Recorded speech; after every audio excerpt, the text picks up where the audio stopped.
right, hey everyone, welcome to another episode of Market Trading. I am your host, Vays, and one of these days I'm going to figure out the cameras. I don't understand why the moment I hit the live button, my camera zooms out. And I don't know how to fix that. All right, so one of these days, just like my tech problems are just so annoying, I'm just going to say fuck it. I don't know why it would just zoom out. Like it was supposed to be like this.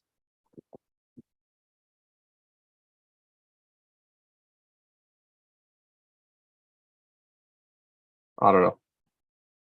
Anyway, let me close this setting.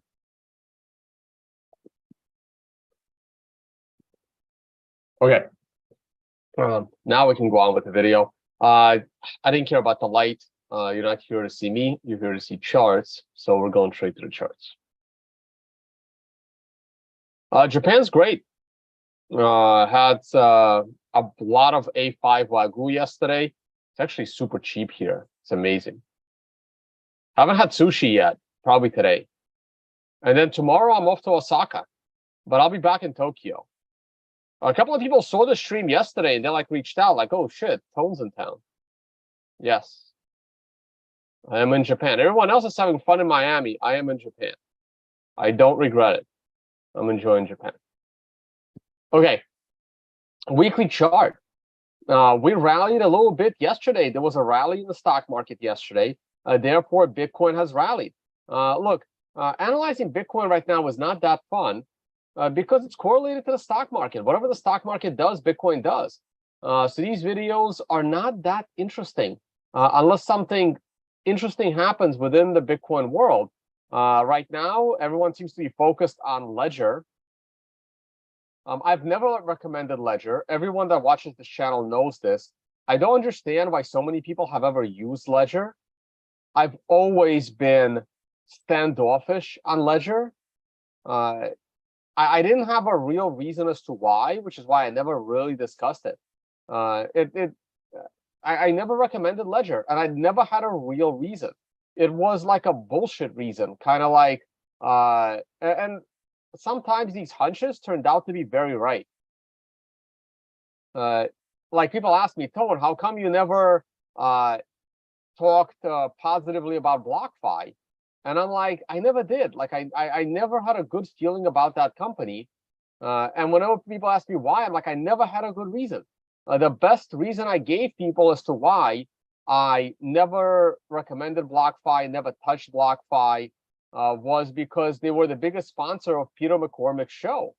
And since I'm not a fan of Peter McCormick's show, I never wanted to have anything to do with BlockFi. BlockFi turned out to be a total disaster. And Ledger for completely different reasons.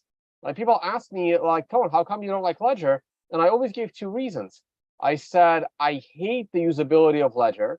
I once helped a family member set up a Ledger, and I was embarrassed for Bitcoin. And I actually told that person, maybe nobody should use Bitcoin.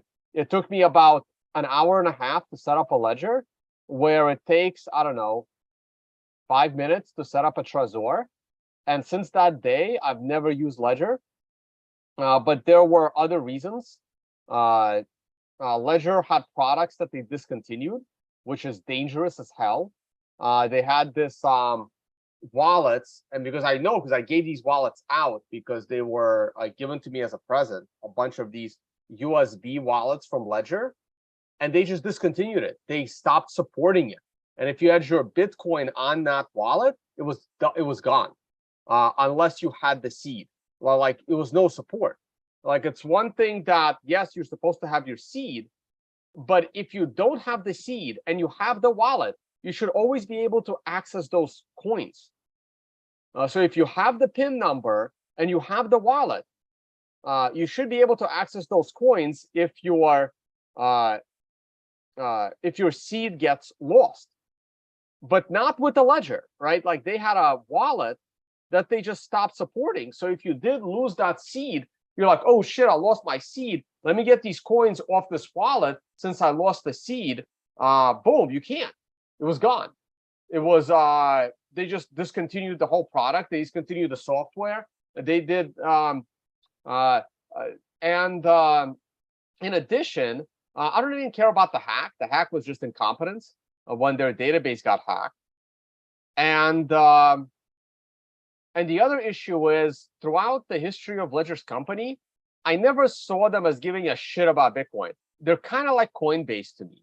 They were there, they had a product that everyone was using, but the people themselves, they didn't feel like Bitcoiners. They didn't care if Bitcoin succeeded or not. They just had this attitude of we're making money and that's great. So that's why I never ever recommended Ledger to anyone. I still have like 3 Ledger wallets at home, and I never even gave them away, like because I would only give them away to friends. And I'm like, no, I'll give you a Jade, I'll give you a Trezor. I wish Trezor would, give me a bunch of wallets. Somehow I ended up with a bunch of Ledgers. It wasn't even from Ledger; it was from like a Ledger reseller that gave me a bunch of Ledgers. I think it was Crypto HW Wallet. Shout out to Joseph over there. I don't know if they're still in business or not. So he gave me a bunch of Ledgers, and I just I felt iffy giving them away. Still have a bunch.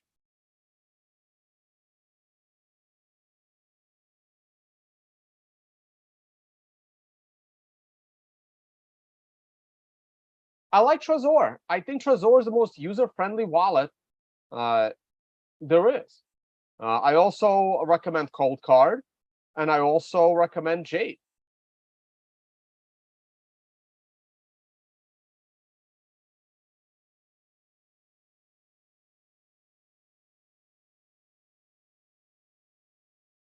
Your Bitcoin is not in jeopardy on Ledger. People are like frantically DMing me right now. I'm like, no, you can leave them on there. Don't move them to some random thing. Go buy a Trezor, go buy a Jade, go buy a Cold Card. Casamigos is not a good tequila. Try not to buy that one.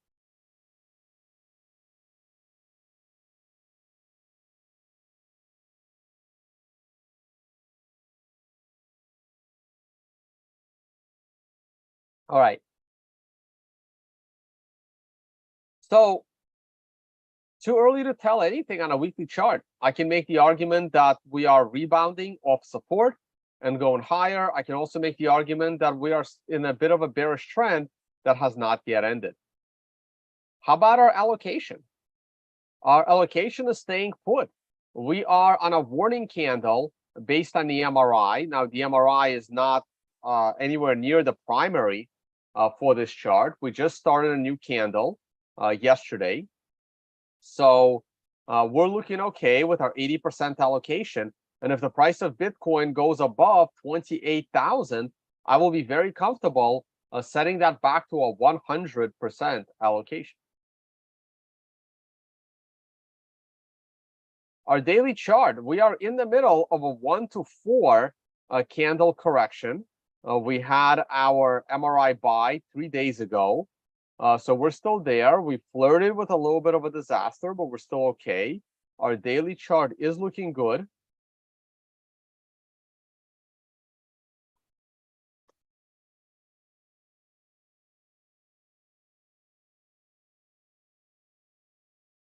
And let's see where this goes on a daily scale. If tomorrow is another up day, we could actually have, go beyond the 4 candle correction. But either way, I think breaking the 50-period moving average is going to be challenging. Let's see what happens when we get to it.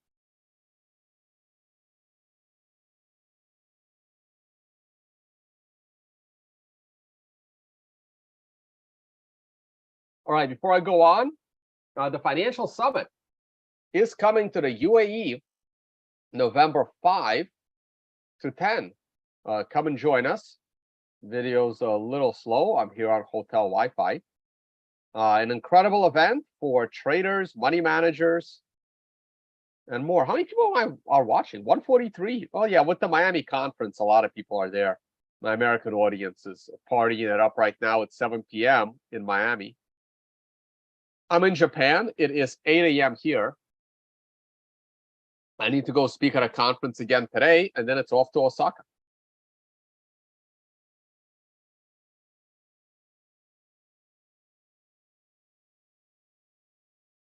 What's the cheapest, best tequila out there?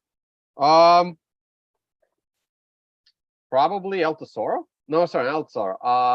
El Tecalino. Arete, maybe. There's a few good cheap tequilas. I gotta make that spreadsheet public. All right, this is the event. On one of the speakers, you can go to the agenda. If you're in Japan, I got a few tickets. Like, I'm meeting at the conference. I have 2 tickets I can give to people in the morning today.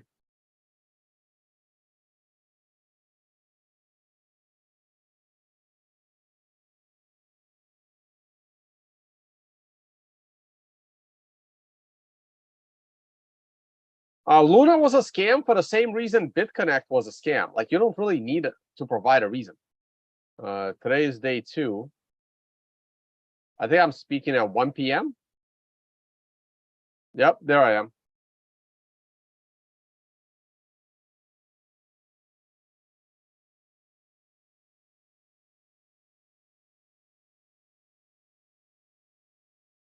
It's hard to save shitcoiners in Japan. It really is. It's like its own planet out here.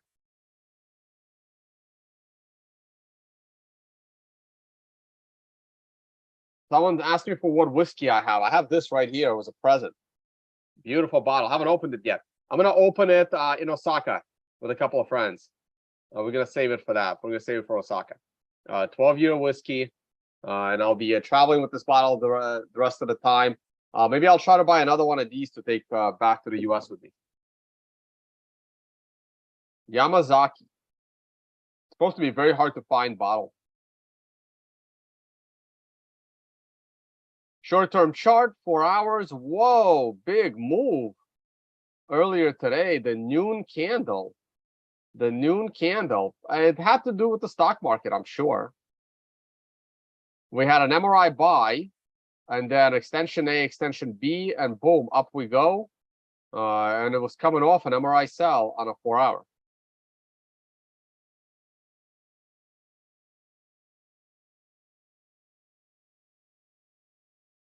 We'll see. I haven't had Japanese whiskey all that often. Just like the selection. What's that one? The one you can only buy at airports. Selection something select. Forgot the name of it already.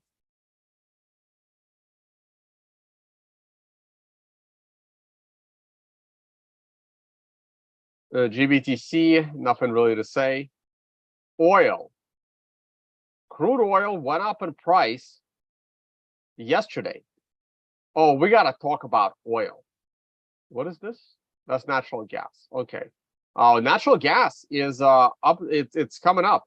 The natural gas weekly. It's about to break critical resistance. It's about to break a critical moving average, and it looks like natural gas is ready to rise. It looks like it bottomed. So let's talk about this. Where is? Didn't I have it open? Hold on.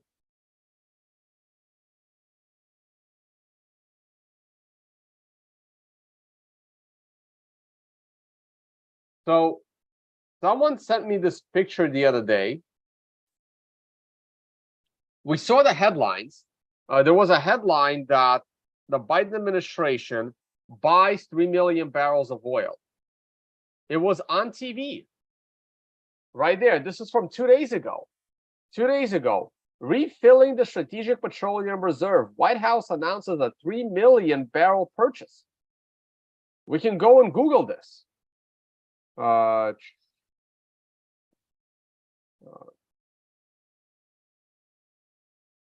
Okay, refilling Strategic Reserve. Let's see. We may have to go to more. No, we have to go to news, and we got to limit this. There it is. 1 day ago, U.S. plans to buy 3 million barrels of oil. US takes years to read. That's 1 month ago. No, we can't have that. I need tools recent in the past week. Let's go in the past week.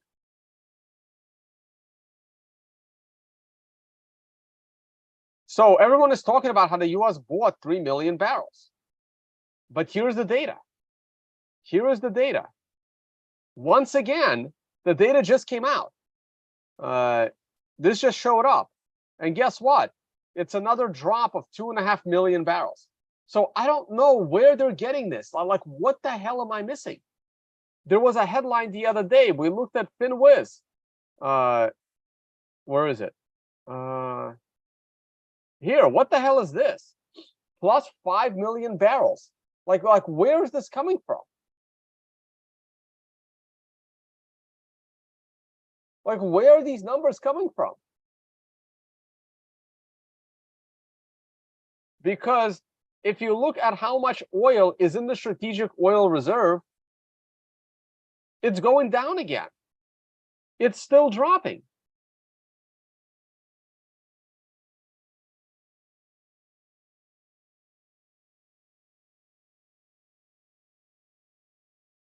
I don't get it. I don't get it. Like, how far is this data delayed? The announcement of the 3 million barrels was like a week ago. Also, why are you buying 3 million barrels, let's say yesterday, when you just wasted 3 million barrels? So I put all the numbers in a spreadsheet. I did this. This didn't take me that long. I'm good with spreadsheets. So this is all the data going back to January 20th. So you can see the Trump administration was refilling the strategic oil reserve in 2020. They weren't filling it by much, but they were filling it. These are all the positive numbers. Then going into the election, into the end of the year, he depleted it a little bit, but none of these numbers are in red. So I did green if it was greater than 0. I did conditional formatting. Where's my conditional formatting? There. Okay, so if the number is 0.5% or more, it was light red. And if they depleted more than 1% or rounded to 1%, it got dark red. So you can see what happens when Biden comes in. Here's Biden. It stays at 0 for a while, just a few low numbers. And then here we go. Especially in 2022, with the 2022 election taking place in November, here's what Biden did in 2022, how much petroleum reserve he depleted. At 1 month, he depleted it 2%. He took out 2%, 1.9% of the reserve in a single month. And then there was another month where it was 1.85%. So this was 8 million barrels of oil he depleted. And then the 2023 was, it was nothing. And then here we go. Starting at the end of March, he started depleting the reserve again. And for the last 3 weeks, it's been depleted over 0.5%.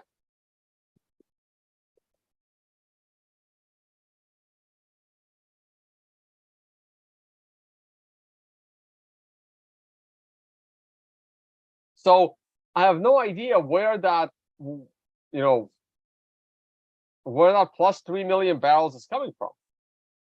And why are you depleting the strategic reserve by so much? So in the last 3 weeks, alone, that's over 7 million barrels. So now he's announcing and pumping the market that he's bought 3 million barrels. Then why did you deplete it for 7 in the prior 3 weeks? It just makes no sense. It makes no sense. Like, here's how it makes sense, right? Nothing is happening to the reserve, and then you buy. And then nothing is happening to the reserve, and then you sell a little bit, right? Then nothing is happening. You sell a bit, right? Like who goes back and forth between buying and selling? Like, had they, like, why didn't they not deplete it? Like, here's what I don't understand, right? Like, how are they depleting the reserve starting in March? And now they're announcing they're going to refill it. Like, then what's the point of the, like, why didn't you just not deplete it the last 2 months? Oh, this is how much is left right there. You can see it in the video. 359.5 million barrels.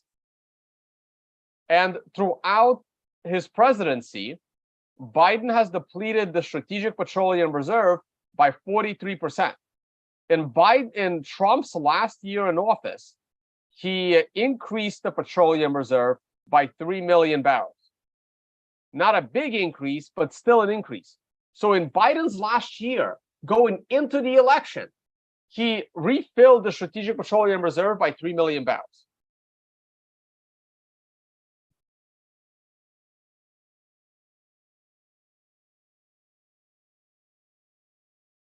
So I got the spreadsheet now. We'll keep an eye on this. I really wanted to see it in percentage terms. It's hard to like get a handle on the numbers in nominal terms, but I want to see if at any point throughout Biden's presidency going forward, if he's going to actually deplete it more than 2% in a single month. I think they will. I think they'll get there, right? Because if they deplete it,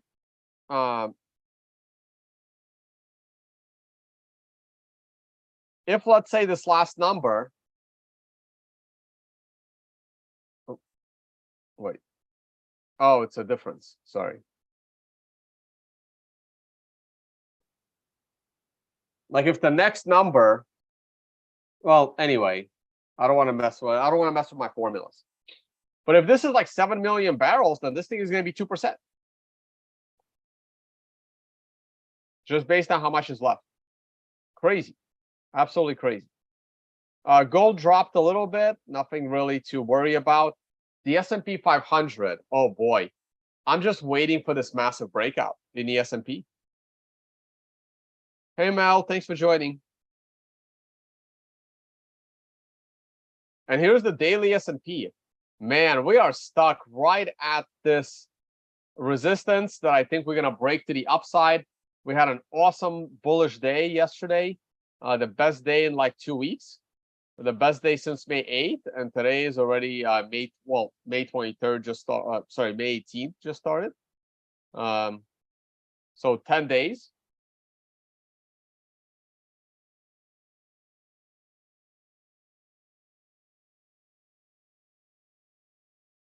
And that's the US dollar. The US dollar is rising, and I am bullish on the US dollar.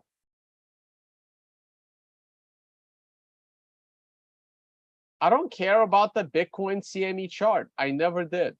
I know other analysts care about the Bitcoin CME chart, but I don't.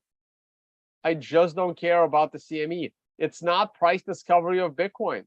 I find the price on the CME to be not useful in analysis.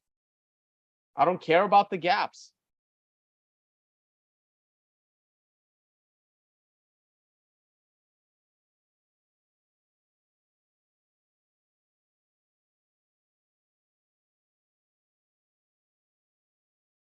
Let's see how the mempool's doing. Still 200 blocks. Not great.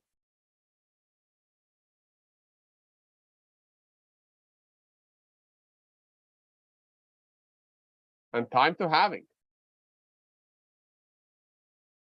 Oh, wait, did we reset difficulty? No, we didn't. We're going to reset difficulty later today. Later today, we're going to reset difficulty, probably around midnight. And difficulty is going to rise.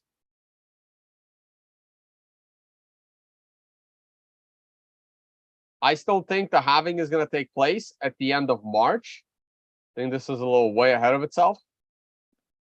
I think at the end of March.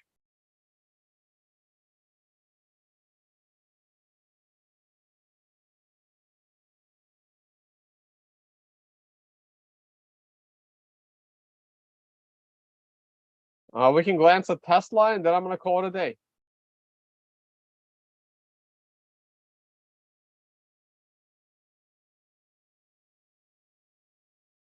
I don't care about ordinals. There's nothing to like or dislike. I just don't care.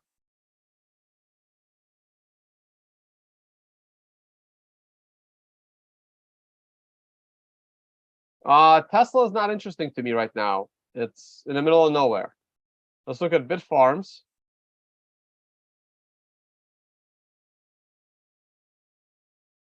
Actually, I have a mining stocks list. Oh, wow. It's up to 115. It's doing great. It's doing really good. Bitfarms is doing really good.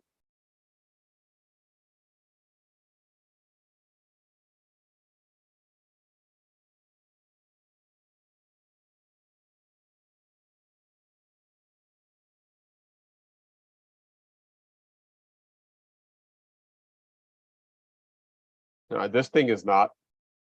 No idea what that was. It's all the Bitcoin miners. This is that Wolf stock. Oh, that could be a good pickup at support. Wow, Riot went up a lot. Beautiful pickup on an MRI buy at $3.40. Went all the way to 13. Buying opportunities were there. Buying opportunities were definitely there.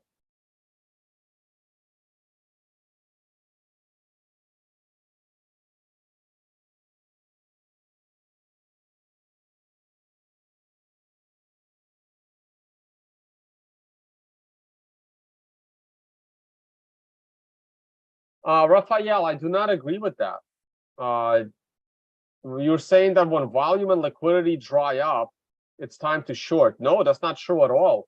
When volume and liquidity is low, it's so easy to short squeeze any asset. I wouldn't do that.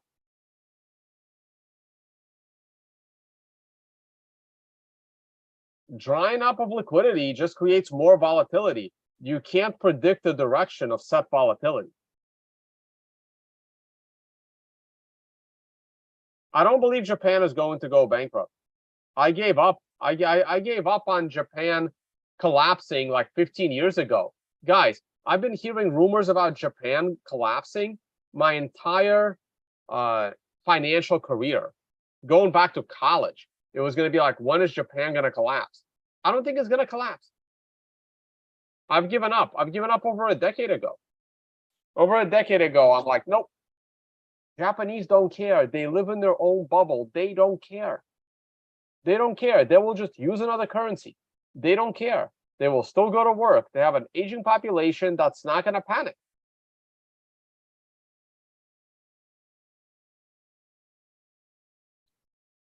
Phoenix Crypto. I think I know who you are.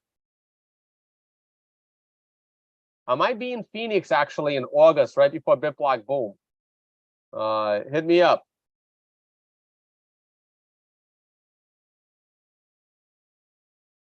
What are your thoughts about Tether buying Bitcoin each month? Great.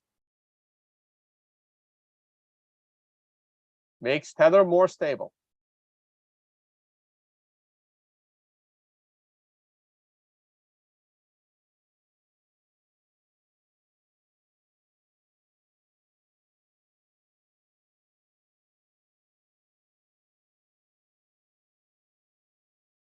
Yeah, New Zealand and Australia are fully awake right now. It's a great time for me to stream for them.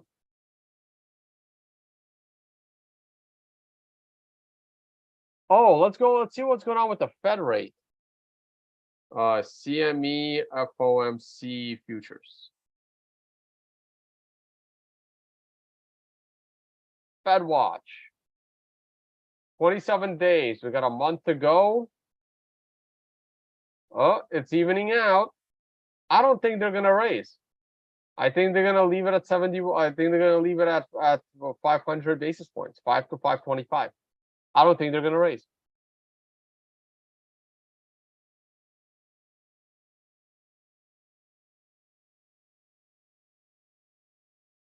I don't know why people think they're gonna drop rate. That's crazy. That's going to go away. Wow. I mean, Wall Street is really betting on a drop in rates. Big time. Big time. Why? That's just silly. They're not dropping rates this year. There's no reason. Stock market's doing fine. They're just going to stop raising. All right, guys. That's enough for me. Thank you all for watching.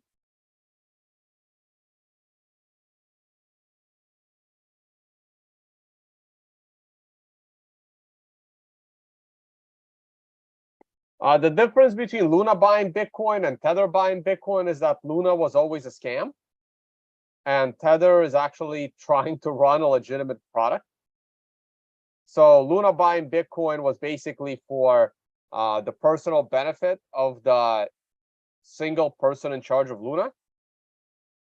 And in the case of Tether, there is a company where that Bitcoin is not going to belong to a single individual. Big difference there.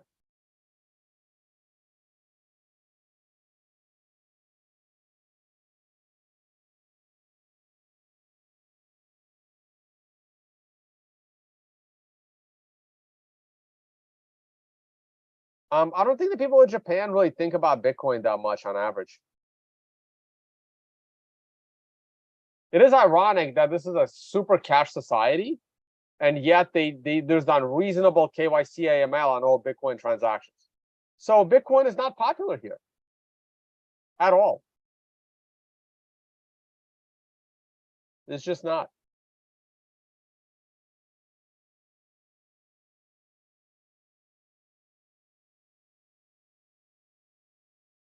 All right, guys. Thank you all for watching.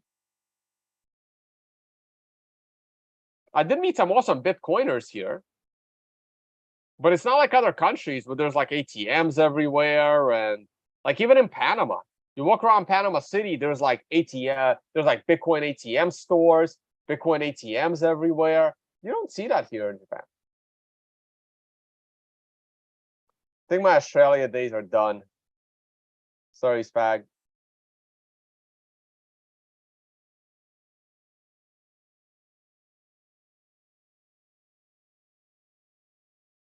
Bye, guys. It'd be great if there was a Bitcoin conference in Japan. I don't think there is one. I don't think there is. Only like, shitcoins. I don't think there is a Bitcoin conference in Japan. If someone wants to do a Bitcoin conference in Japan, that'd be amazing. Also, the whole Bitcoin Cash being popular here, that didn't go over well. I don't know. You don't feel Bitcoin here in Japan. You just enjoy Japan for Japan.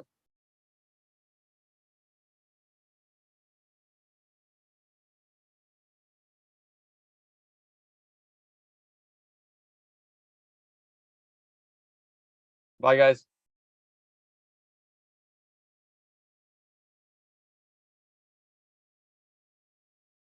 Oh, by the way, here's what could be happening. So the Biden administration, it's kind of like the multi-level marketing. So the Biden administration sells, let's say, 7 million barrels of oil to drop the price of oil from 75 to 64. And then they make all these public announcements that they're going to buy 3 million barrels of oil because it fell below 70. So they sell twice as much, they buy half back on the cheap. Then next time around, they'll sell, 5 more million barrels, drop the price, and buy half of them back on the cheap. But they're always going to buy less than what they've sold. So it's kind of like if your wife wants to have a job of buying, let's say, Mary Kay makeup, where she's spending twice as much as she's receiving, and from multi-level marketing, but she's spending twice as much.